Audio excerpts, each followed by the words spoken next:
Good to be with you again from Mary's Field. Bill Pfeiffer speaking.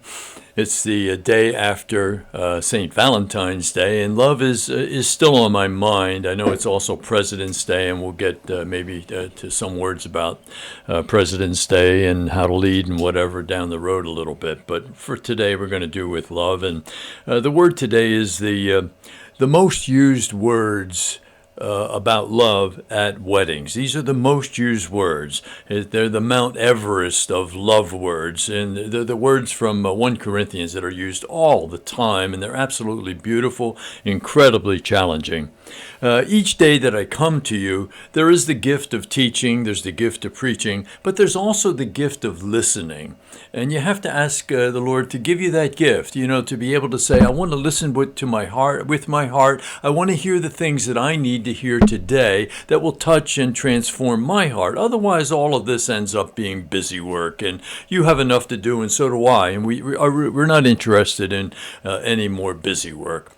And so today, again, the Mount Everest of love words. These are just absolutely spectacular. Just listen with your heart. Allow them to just drip over your heart and into your spirit, and to do the full work there.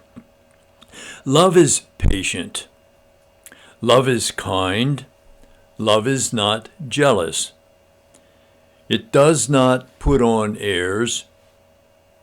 It is not snobbish.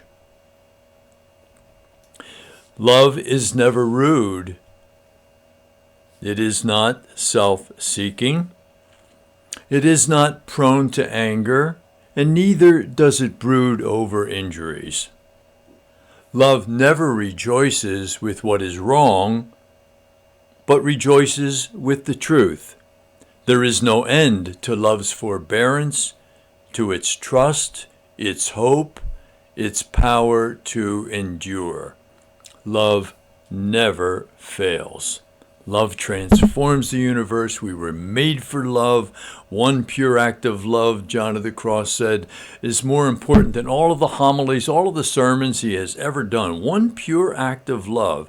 And the quantum physics people are saying one act of love transforms the universe and changes the way the world actually exists. They're beautiful words, but they can get away from us because they're simply beautiful. They can be used in a mushy way at a wedding, and everybody says, oh, wasn't that nice? And you move on to the next thing. I ask you and challenge you, I try to use them each night, but substituting my name before each of those aspirations, each of those desires. See how it comes out then. Then it becomes real working challenge. Bill is patient. Is Bill always patient? Bill is kind. Bill is not jealous. Mary is kind. Mary is not jealous. Put your name in there, Joe. Isn't that something, huh? Bill is never rude. He's not self-seeking. Bill doesn't put on airs. He's not snobbish. Bill is not snobbish. Boy, all of a sudden that becomes something that's turning in on me, and it now becomes an incredible, kind of sense of conviction. It is not prone. Bill's not prone to anger. Neither does he ever brood over injuries. Whoa! Oh my goodness, huh? Why? Isn't that something? Love never rejoices with what isn't true. Bill never rejoices with things that aren't true. Only rejoices with the truth. Bill is always filled with forbearance and trust and hope. What a powerful message that is, Bill's love never fails. How about yours? Substitute your name in there. And boy, all of a sudden it becomes something that's incredibly demanding, Love is a 4-letter word. It's spelled time. Time. The time that we give to all of the important things in our lives, to the other people with whom we are intimately connected, with God, the time that we spend in prayer.